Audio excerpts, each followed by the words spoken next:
Hi, hello everyone. Welcome back to my channel. To this video guys, gagawa po ako ng tuna salad. And good luck sa ating lahat. Thank you. So, ayan, napakasarap tong tuna ko guys kasi marami siyang ingredients. So, makikita nyo dyan kung ano po ang mga ingredients ko na gagawin. So, good luck guys.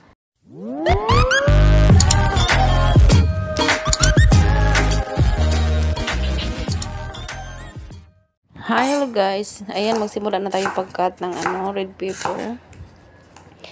Liitin lang natin guys para mabagay naman doon sa tuna na gagawin nating salad. So, ayan. Liit-liit lang.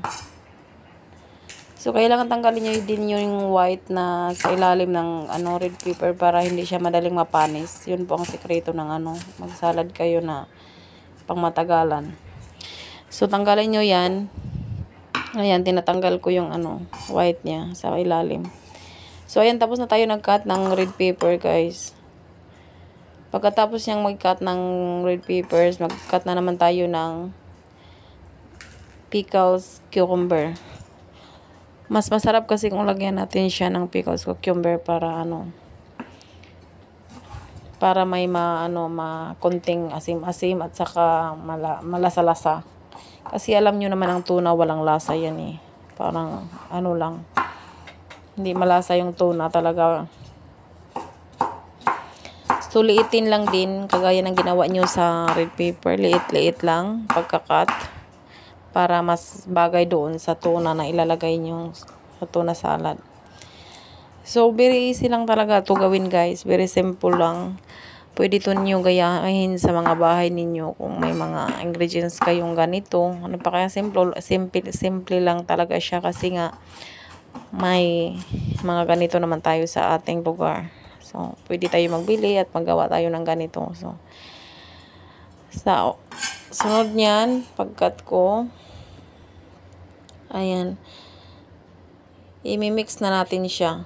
So, ayan po ang mga ingredients lahat. Ipapakita ko sa inyo ang mga ingredients. Corn, tuna, red pepper, at saka pickles, cucumber, salt, black pepper, mayonnaise. Yan po ang mga ingredients ng tuna salad. So, ngayon guys, pagkatapos niyan, i-mix na natin ang ating tuna salad with the ingredients. So, ayan. First, ilagay ko yung tuna. Yes. And then, i-smash mo muna yan. Kasi may mga mga buo-buo pa dyan sa ilalim eh. Hindi ko siya talagang na-mix na-mix masyado kasi nga, maliit yung, maliit yung kanina nilagyan ko. So, hindi ko na-mix masyado. So, ayan, minix ko muna siya guys.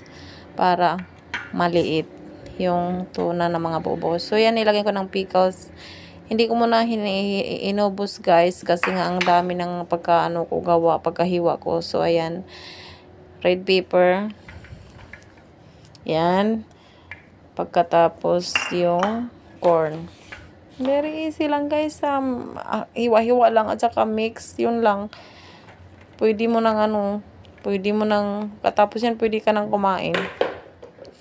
So, yun lang. Black pepper, lagyan mo ng black pepper at saka salt. Katapos mayonnaise. Very easy lang talaga itong gawin.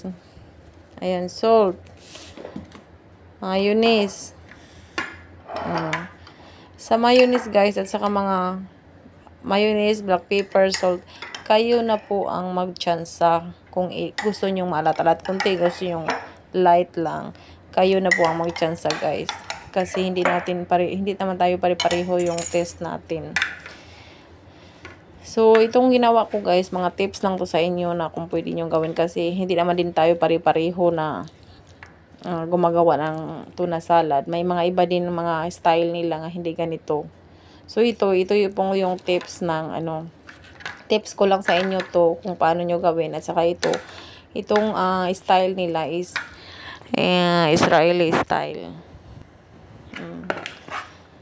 Ang Filipino style iba din.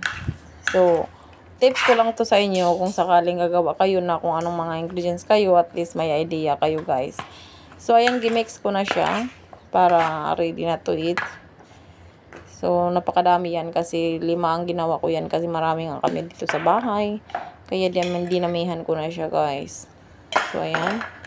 Dinagdagan ko ulit ng ano kasi nga, tsansahin nga natin kung tama na ba siya.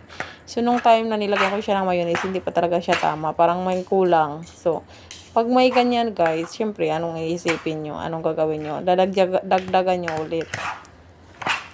So, ayan, dinagdagan ko siya ng mayonnaise at saka kunting red pepper, guys. Black pepper.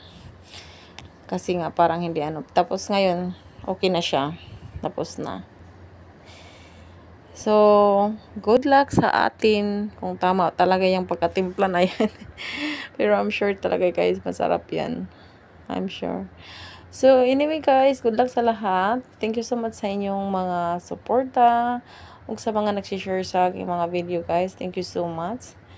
And more follow and to my YouTube channel.